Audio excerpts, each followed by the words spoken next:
for the last race of today. We're back with the modified Ford Series. So back to you, Andy, and more news on the diet a little bit later. Thank you, Richard. Yes, final race of the day then, the modified Ford Series then coming up. They put on an entertaining show in race 1 earlier on today, and I'm sure will do the same again now for race number 2.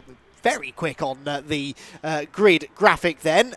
It was a race won by Simon Light, and therefore he has the pole position because the race result gives us the grid for race 2. So his Capri will line up alongside James Allen's Ford Focus. Those two were very evenly matched for the first half of the race. Lloyd Jameson and Stephen Scott Dunwoody together on row number 2, both Class A cars ahead of Craig Rayner's Mark II Escort and the Sierra Sapphire Cosworth of David Matthias. Then Pantelis Christoforou and Kester Cook together on the 4th row of the grid ahead of that Mark II Cortina of Josh Payton and Martin Reynolds in the Zack Speed Mark II Escort. David Guthrie and Sam Daffin together on row number 6, and row number 7 will be shared by Wayne Crabtree and Harry Hardy in the lone Ford Puma, but he gained quite a few positions in that opening race. Caitlin May is next alongside Colin Claxton in his Mark I Ford Escort, and Caitlin the back of a group there of B+ class cars. Then it is Tom Abbott, Mike Watson alongside on row 9 with Ralph Hickson and Gary Littlewood completing the top 10.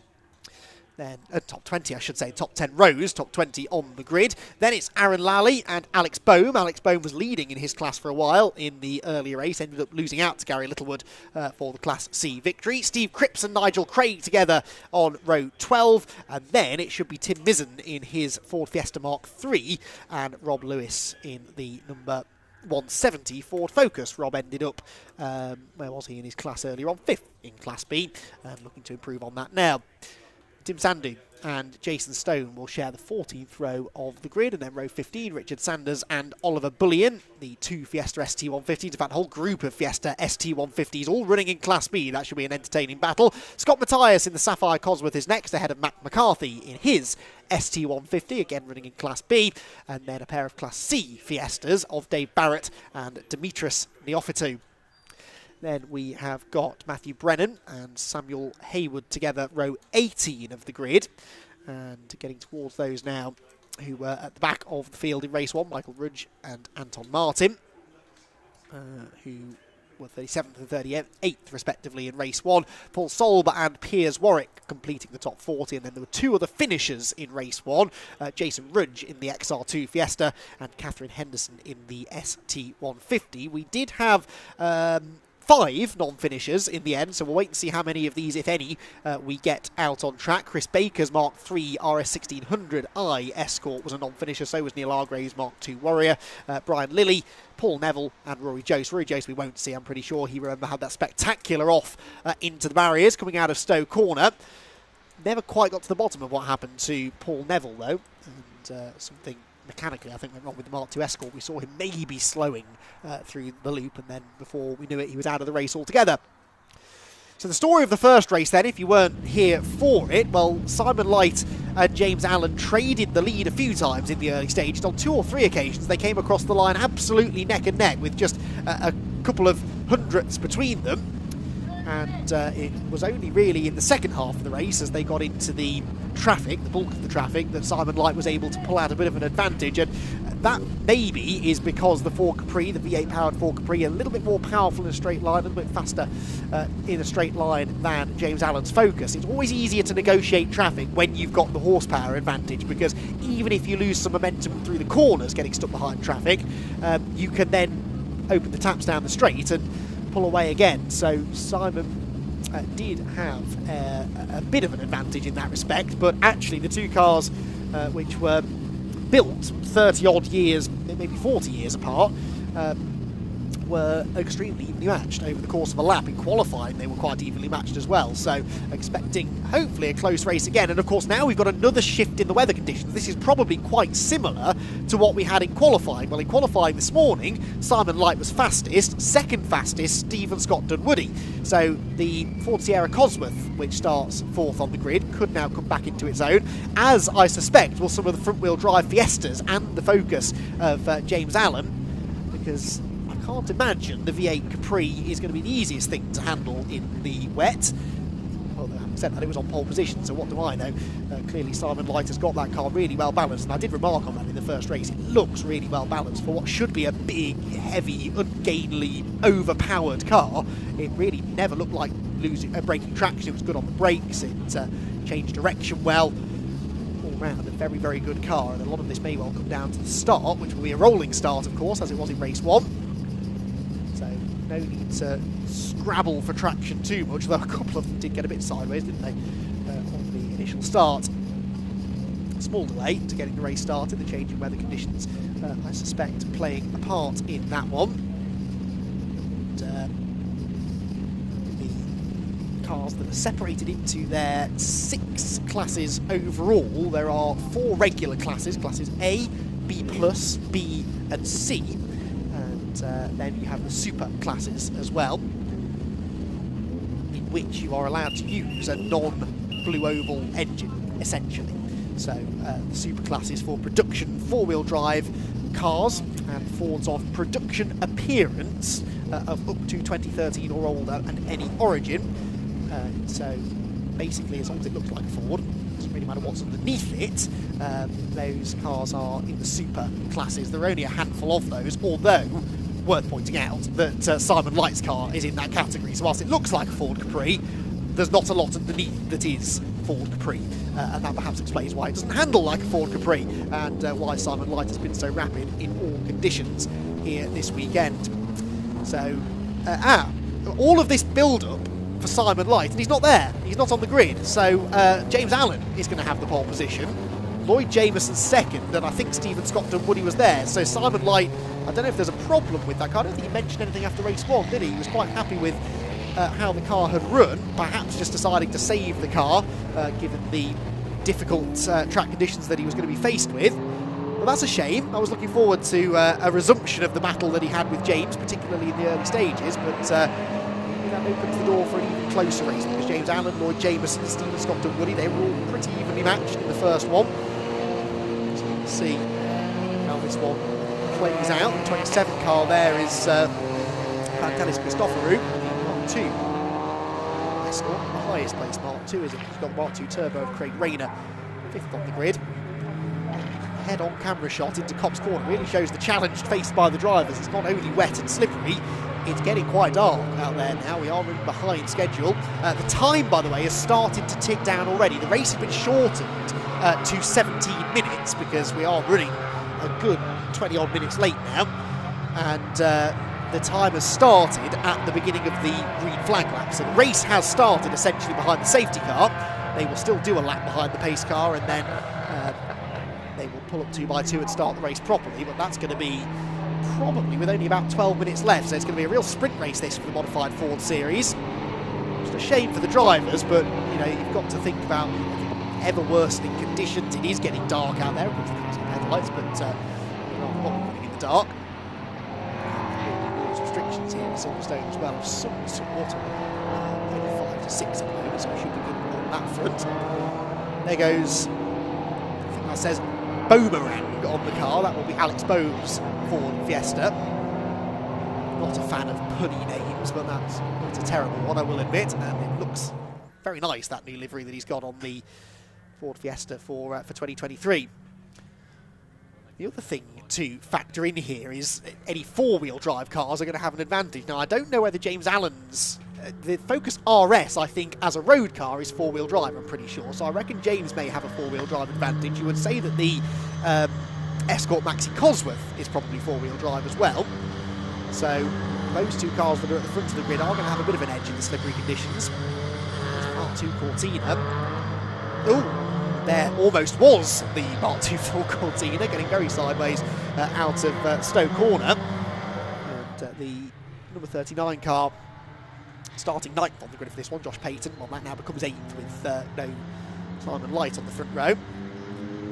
We have, I'm bothered to read the grid sheet, it tells me of another 3 cars that have been withdrawn as well. Cars 33, 71 and 113. 33 was Paul Neville, retired in the earlier race. 71, Brian Lilly, who retired in the earlier race. And I bet 113 was Rory Jones. Yes, it was the Project Zero Racing Focus that had its meeting with the barrier coming out of Stowe Corner. The early stages of that opening lap, wasn't it, of that first race of the day. Only one headlight working there on the number 2 car of Sam Daffin. It shouldn't affect his visibility too much. In fairness, looking out the window, it doesn't look as dark as it does on the camera for once, although I don't trust this commentary box window, because when it was pouring with rain earlier on, I couldn't see any sign of it out of the window. So we do seem to have an isolated bit of the Silverstone track that has its own little microclimate, but it's a pretty consistent track now as far as conditions, which the drivers would prefer. It's always difficult when it's changeable, and this being such a big track, 3.6 miles, it takes up an awful lot of space, and the weather can very often be different from one end of the track to the other. That sort of adds to the challenge for the drivers. You never quite know what grip level you'll have when you arrive at each corner, but now it's all wet. There's at least that little bit of consistency for them. It's slippery still, but at least they kind of know what they're letting themselves in for. So, we should be going racing this time. There's no effort to get side by side right now, is there? And the lights are still on the pace car, which surprises me. 13 minutes left on the clock. And is the RunYourFleet.com Jaguar heading for the pit lane? It is not. Now, of course, standard procedure, if there is a change of conditions between one race and the other, would be to have 2 green flag laps, but normally in that instance it would only be the second one that would count towards the race time, because that first one took 4.5 minutes, I think. Yeah, 4.25 minutes was the lap time. Another 4-minute lap time would take us down to probably about a 3-lap sprint, maybe 4 laps. So they're not going to get a huge amount of racing in, unfortunately. Yeah, this is frustrating for the drivers. That's the only thing I can think of. There's no message on the race control channel of the timing screen, so I can only make an assumption, and I would imagine that is what it is. Of course, they were out in qualifying this morning, which was damp, but this is wetter, granted. So just so the drivers are fully aware of what the conditions are like out there, especially given the fact that some of these cars are not going to be the easiest to drive. There's a lot of value in these cars too. The drivers to barrel down into Maggots and Beckett's on the first lap at full speed and find there's less grip than they anticipated, so the pace car taking the round at a reasonable speed so that they can test the grip levels out of it, and it will bunch them up possibly for a 2x2 start at the end of this lap. Interestingly, there were some changes of position on that first lap. I'm not entirely sure how, since they were behind the safety car, but our timing screen says that there was a bit of movement up and down the order, as some drivers perhaps had left the assembly area. Let's give them the benefit of the doubt. They'll put themselves back where they ought to be now. At least clutching at straws here, I realise, but one benefit of running these 2 laps behind the safety car is we do get a chance to admire the cars at a slightly lower speed. The drivers, I'm sure, will not appreciate that particularly. There's Rob Lewis coming through, pitman for the Citroen C1 series tomorrow. A reminder as well that this is only part 1 of this BRSCC season opener at Silverstone. Tomorrow we kick things off at 9 o'clock in the morning with the Mazda MX-5 Championship. You won't want to miss that one. In fact, you won't want to miss any of the races tomorrow. We have got just the 6 races coming your way tomorrow, but that's because the final one is the 4-hour season opener for the Silver Lake C1 Endurance Series. Before that, we've got 2 Mark 1 MX-5 Championship races, 2 MX-5 Super Cup races, and then a race apiece for the Mini 7s and Miglias and the Citroen C1s, as I said. So 6 races in total tomorrow. 9 o'clock the first race. The C1's due to finish just before 6, and in perhaps conditions a bit similar to this, if there is rain forecast for tomorrow. I haven't looked at the forecast for tomorrow for a little while. Today has panned out pretty much as expected, mainly dry, but with a couple of showers later in the day. That's exactly what we've seen. Hoping for a full dry day on the Sunday. So we're anticipating that we will go racing this time, waiting to get a shot of the Fleet.com pace car. Yes, the lights are out on the Jag. Now, this may end up now being a single file restart essentially. This has essentially been a safety car period to start the race. Let's see who's going to get the jump then. James Allen will be feeling more comfortable and more confident by the moment here. With his big rival for race 1, Simon Light, the only man to get the better of him in race 1, not taking part in this race. James Allen is sticking right with the safety car. Oh, he's got damage. It looked like the right front corner was pointing a funny way then. Anyway, he stayed right with the safety car and he has gone already. So James Allen, if the car is working, is going to have a very healthy lead. He sets the fastest lap of the race, 3 minutes 44. The right front is okay. It must have just been a trick of the light. So he will lead them through Copse Corner. And already a bit of shuffling going on further back. Up the inside goes the 93 of Kester Cook, getting the better of Pantelis Christoforou. And then the Cortina trying to slip up the inside as well. And Peyton, 2 red cars will run door to door down towards Maggots and Beckett. So they're going to get just under 9 minutes of racing in total then. Probably a sensible call to start the race single file as well, given the spray and the slippery nature of the track. And Josh Payton really throwing the Cortina around through Maggots Beckett's. An obvious cross again on the back of that car. I noticed that in the early race, but you wouldn't know it, would you? That he's a racing rookie. The way that he throws that car around, again, a car that can't be all that easy to drive in the wet. Look at the power that Lloyd Jamieson's Escort Maxi Cosworth has got down the Hanger Straight, reeling in James Allen visibly on the run towards Stowe Corner. The Cortina has got the better of the Escort, by the way, so that's Peyton up on position at the expense of Christoforou, who's lost a couple since the restart. But this battle at the front of the field then is going to get very, very tasty indeed, I think. Drivers searching for the grip, and some of them finding more of it than others. Peyton is sideways every time we see him, isn't he? Very spectacular stuff. Going quickly too, gapping Christoforou after getting past him at the early stages of the lap. International start-finish line they go. To Abbey and that leading group, very, very close together. Top 4 or 5 really, not separated by a lot. I'd say they're getting closer together actually as this first full flying lap gets towards its completion. Tim Mizzen in the yellow and green Kermit the Frog Ford Fiesta. Spec Fiesta surrounded by 2 of the ST150s. And it's the 4 car that slips up the inside of him going through club. Oliver Bullion. The ST150 is already in Class B as well, so that is mostly a fight for class position. This is where the real battle is though, isn't it? At the front of the field, the Kester Cook coming steaming round the outside. Really steaming round the outside. Is that going to work? I think it might do, you know. He's got some grip out there. That car was on rails through Brooklands. Not the same story for Lloyd Jamieson though, who suddenly seems to slow, and around the outside of him goes the number 23 car. And so position lost there. Second place now going to Craig Rayner, I think that is, who was 4th at the start of the lap, up to 2nd now. So some cars really are coming to the fore now in the wet, and that was a very quick lap for Rayner. Kester Cook was even faster though, at 2 minutes 40.345 was 2.5 seconds quicker than the leader. So 6 minutes to go, and Kester Cook could still be a factor for the race victory. Peyton could get on the podium the way that he's going, and that would be an astonishing result. He's all over the back of Stephen Scott Dunwoody. That's for 5th position as they head for Maggots and Beckett's. Kester Cook to the outside now of Lloyd Jamieson. We've got a yellow flag though and a safety car. Safety car is out again, so someone is off the road somewhere. Not entirely sure where, and well, that's Dunwoody I think going slowly now. So he had a problem, or was he just slowed for the safety car? I don't think so, because he spat offline very abruptly.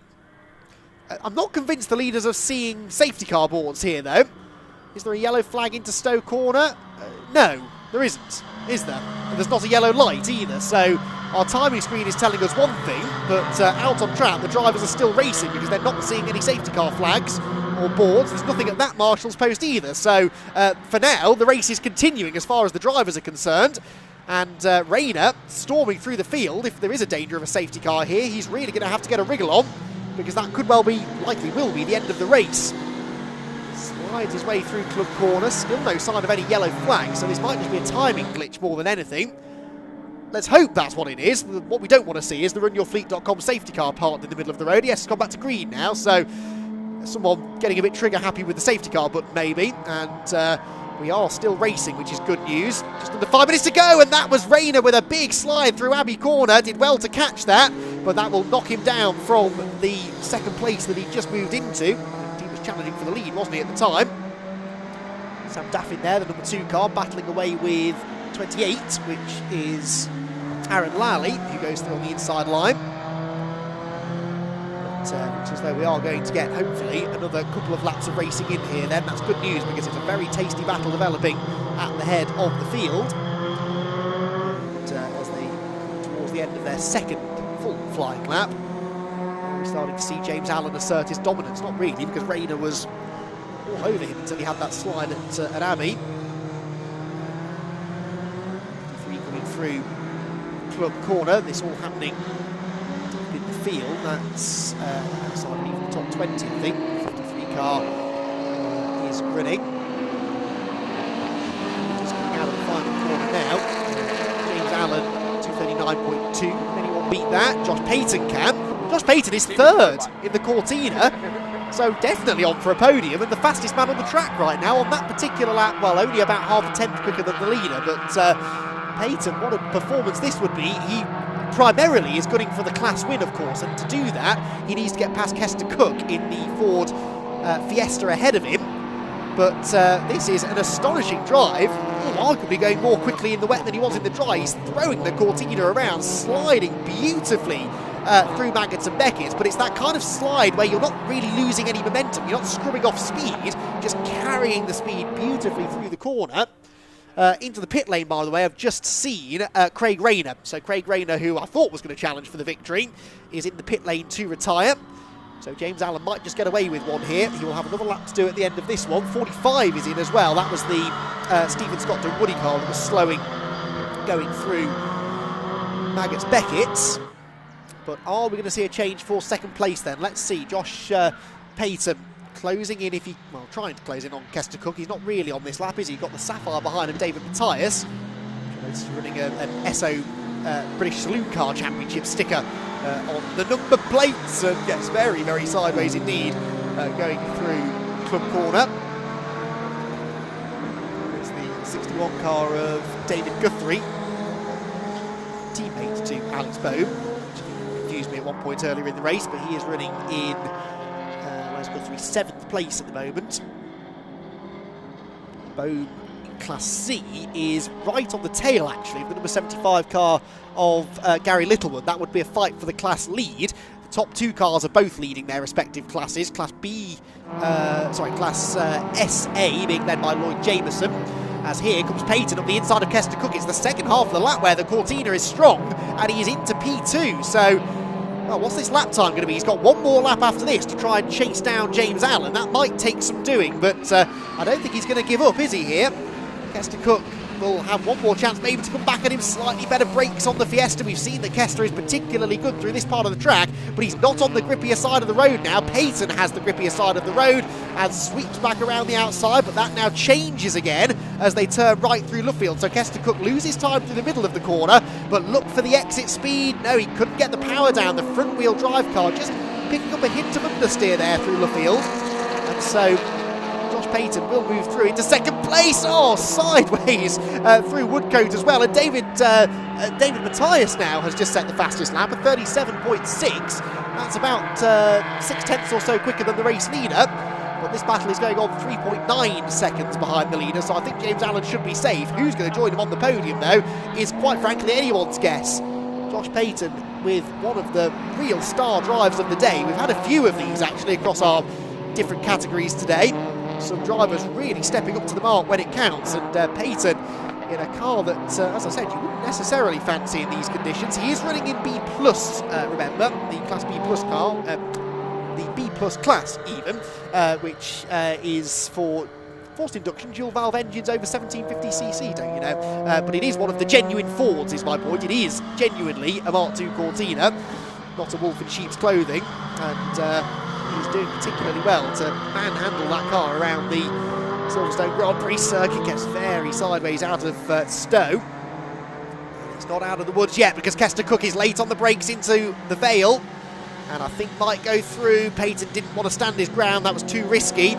As he'll have to try again, gets it all out of shape through club, and Matthias couldn't find a way through because the Cortina was suddenly filling twice as much racetrack as it is when it's going in a straight line. It's a solid defensive tactic, I suppose, that. If you're driving sideways everywhere, people are going to find it much harder to pass you. And Peyton using that to good effect. Now, it's this part of the track, though, isn't it, where he made the ground on Kester Cook a lap ago. So I don't think Kester has got this second place wrapped up just yet. There is James Allen. A little bit of traffic now to be dealt with as well on this final lap of the race.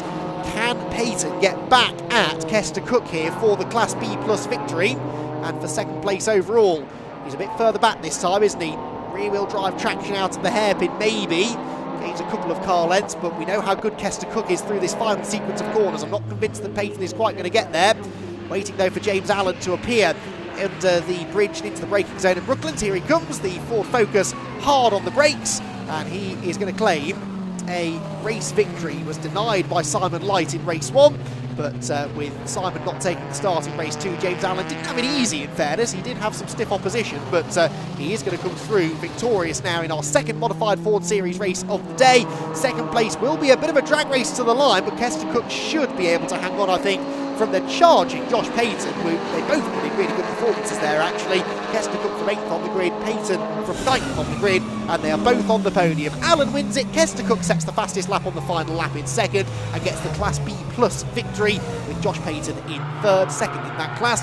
Then it's David Matthias in fourth position, Partelis Christoforou in fifth, sixth place for Guthrie, seventh will go the way of 152 car, that is Caitlin May. Good effort that from Caitlin May. Where did Caitlin start? 15th on the grid, and came through to 7th, which is only 5th in Class B+, but really solid drive that. She's not actually made it to the line yet, though, so I'm not going to give her that 7th place just yet. We're watching some of the battles going on amongst the ST150s, and Jason Stone, I think that was, the 134. Yes, it is, battling away with Richard Sanders.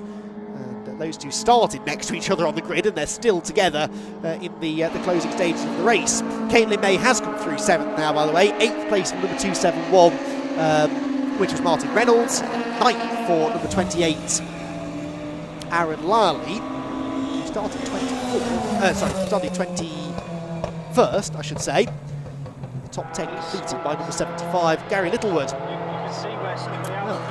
Two of the more exciting races of the day, and what's been a very exciting day of racing, coming at the end in the wet condition, which you wouldn't necessarily have predicted, but fantastic stuff there from the modified force. Here comes Rob Lewis coming out of the final hairpin at Luffield, and he will come home where, I wonder. Rob Lewis is 13th, because Claxton and Hickson have got back on the final lap. I don't know if that's as a result of some penalties, but they've lost a bit of ground as they head around to the Parc Ferme area. The others still coming through to finish their race. The cars spread out across the entirety of the 3.66 mile Silverstone Grand Prix circuit. The last few now starting to make their way through. May have been a shortened race that, but it was a very entertaining one for sure. Very, very pleased with the quality of driving again for the 154 drivers in cars that are easiest to handle in this weather. It's a very, very impressive show. So, James Allen goes one better than he did in the opening race of the day and claims the victory. We'll be hearing hopefully from him in a moment or two, and a final reminder that we are back at 9 o'clock tomorrow morning. So 9 o'clock is our start time. That's the time that the green flag will drop for our first race, the Mazda MX-5 Championship. 6 races coming your way. 4 Mazda races across the Super Cup and the Mark 1s. Another race for the Mini 7s and Miglias, and the headline act, if you like, the Silver Lake Citroen C1 Series is for our winners. James Allen brings the Ford Focus RS Mark II through the Brooklands Luffield complex. He will be back in the pit lane very, very shortly. We'll be hopefully pulling in to have another chat with John Neal. I'm sure he would have liked Simon Light to have taken the start of that one, though. It would have given the win even more meaning, wouldn't it, if he could have beaten his sparring partner from race 1, but he'll happily accept the race victory regardless. And he flashes the headlights at a good crowd of people waiting for him as well down underneath the podium, and he will pull in ready to have his podium celebrations then. Class winners, just to confirm: Class A by Allen, Class B plus by Kester Cook, Class B by Aaron Lally after that really good run, and Class C went the way of our 10th place finisher, number 75, Gary Littlewood. In fact, here is confirmation of that result. So James Allen and Kester Cook, first and second, and both class winners. Josh Payton, David Matthias, Pantelis Christoforou were inside the top 5, ahead of David Guthrie, Caitlin May, Martin Reynolds, and then another 2 class winners. Class B went to Aaron Lally, and Class C to Gary Littlewood. And it was Alex Boehm, gained some places there, again denied a class victory, but still a strong overall finish in 11th, ahead of Sam Daffin, Rob Lewis, Tim Sandu and Harry Hardy, Ralph Higson, Colin Claxton, Neil Argrave, Tim Mizzen and Chris Baker to complete the top 20.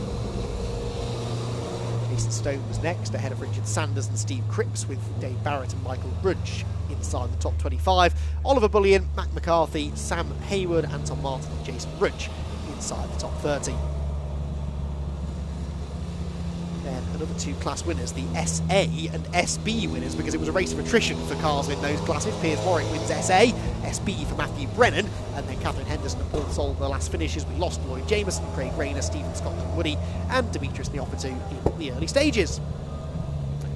So, our final race of the day is done. We're not quite done here from Silverstone though, because we've got Richard John Neal braving the elements down in the pit lane to chat to our podium finishers. Thanks very much. Let's get, I'm going to try and get Josh Payton. Josh, we'll do a 3-2-1 on this one. Josh, can we grab you? We're going to do 3-2-1 on this one. Slightly different. It's the end of the day. I'm sure the BRSCC team will forgive me. 3rd position, Josh, well done. We'll get you there on the green square. And I was kind of hoping we were going to see you on the podium, because I wanted to ask you, is it a Cortina Savage? No, it was a 1300, but we've got a 2.5 Millington in it now. And yeah, it's a bit of a handful, but I enjoy it. What's the history of the car and yourself as well? So I bought it 2 years ago as a rolling shell, and I built it up, and this is our first race we've done in it. So yeah, built it from a bare shell, bonk standard car, and then built it up and modified everything to go racing, basically. And this is the first outing on it today. Absolutely brilliant. So you must be very pleased about that and looking forward to some more outings. Yes. Yeah, looking forward to it. Yeah, I've really enjoyed today. So yeah, looking forward to it. And the weather's thrown everything at you. We had a slippery qualifying, a dry race 1, and then pretty much full on race 2. Shame about, obviously, safety car at the start was just to get everyone underway. I think that worked pretty well. We're into the dark, but has that given you some idea of what you need to develop the car further today? Yeah, it was. I think the wet probably helped us a little bit, because it's a little bit soft. It needs to be a bit harder for the drier weather, but probably helped a little bit being a bit wet for us, to be honest. There's a cracking race you had with Kester and Dave Matthias, who was sneaking up on you in the closing stages as well. Yeah, that's right, yeah. I had a really cracking battle. Loved it. And what was it attracted you to what made you think, because you don't seem old enough to maybe appreciate a Mark II Cortina and decide, yeah, I'm going to turn that into a race car? So I've been doing a bit of rallying for the last few years in a Mark II Escort, and thought I'd try a different. I like classic Fords. I thought I'd try something different, so I could try a different car, basically. And that's how it all come about, really. Well, it's a pleasure to see it. A pleasure to see it driven well, and to get you to a podium. And we'll see you higher up on the podium in the future, I'm sure. Josh, well done. Thank you so much for chatting to us, and well done. We'll do second place, Kester Cook. Where's Kester? Come on, Kester.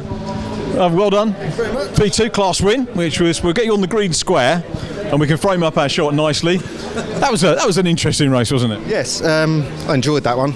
Not just because I finished where I finished, but it was a bit of a leveller. So obviously you can see with the cars, the different powers and stuff like that. So I really enjoyed that. I wanted it to end, but I wanted to carry on as well at the same time. But no, it's been a great weekend. I really enjoyed it. That's good. Obviously, first outing of the season. Have you parked up, have you done track days with it or testing? One track day. That's it. About 3 weeks ago. Where was that? Snetterton. So yeah. Just because I had the engine out and the gearbox part and everything, put it back together, make sure nothing fell off. Yep. And it lasted the weekend, and it's done well. So yeah, enjoyed it. So quite a busy a busy winter in the workshop, just checking everything over. And any changes from last year? No changes. Just making sure everything's as it should be and back together, and replaced everything I could. And yeah, it's all done by me. So That's brilliant. What a fantastic array of cars. 3 completely different cars on the podium, which has been entertaining. 14, and that's something else. I enjoyed being behind it for a few laps because it was just, I thought, oh, he's binned it, he's gone. He was just drifting everywhere. Rally man, he says. Oh, well, there you go. Yeah, no, you looked at it and all. So that was impressive, I've got to say. Kester, well done. Great class win. Thank you for entertaining us today. Well done. Great to see you. And our winner, of course, is James Allen. We'll get James over with his fan club. You could do a round of applause again for him. Well done, James. Congratulations. Thank you very much. We'll get you on the green square, and we can square things off now in terms of the day, our final podium. You must be pleased about that. That was, you've got great equipment that you've prepared, but you've still got to drive it, which you did. Yeah, you have, but it's a good basis. So no, we've got a good wet setup. Yeah, I don't know what to say. We were in front, and fortunately Simon went in because he came out on slicks. Right. So he never started the race. I don't know if he went out in the end. It gave us a head start, and the idea was to just disappear into the distance, which we a little bit did. But I saw lights; they were constantly there at one point. I'd had to fend somebody off. I'm not sure who it was because it was quite misted up. But we continued on, and we're here. It's great to go away, isn't it, from Silverstone GP with a great result in the wet and the dry, and it sets you up well for your next event, which is Snetterton 300. Now, we had problems last year there, mainly a gearbox exploding in 3 laps of quali. So we want to go and do well there now. Was that it for that particular meeting when that happened? Yes, we didn't have a spare at the time, and it kind of turned into many pieces. That's your worst nightmare, isn't it? Getting ready for a weekend, going away, all the travelling, everything else, getting ready, and then not being able to get out after quali. Yeah, it's frustrating. It's not just me; it's the team. It's just everything. It's not just me that makes it up. So it's good. I'm glad you've enjoyed your day. We've enjoyed watching you. Well done, James. Pleasure to interview you on the podium again. Well done. Look forward to seeing you again very soon. There is James Allen, the winner of our last race day. What a fantastic first day we have had here, courtesy of the British Racing and Sports Car Club. The 2023 season, I'm very pleased to say, is underway in fine style. Weather hasn't been 100% kind to us today, but it's given us some terrific, entertaining racing throughout. And we've got more of the same for you tomorrow. We're going to be kicking off, racing kicks off at 9 o'clock, so I'd suggest you tune in via the link, which you'll find on the BRSCC website and social medias, and possibly on YouTube as well if you search for BRSCC. We'll be up and running a little bit before 9 o'clock with a look forward to the day. From me, thanks to all of our team, Jeremy, my cameraman, following me around and putting up with me all day, the whole of the Digitex team, the British Racing and Sports Car Club. Let's not forget the marshals, medics and officials who have done so well today as well, and Andy McKeown, of course, who's been keeping us up to date on the commentary side all through the proceedings. So for me, Richard John Neal, thanks for watching, and we look forward to your company again tomorrow. Bye bye for now.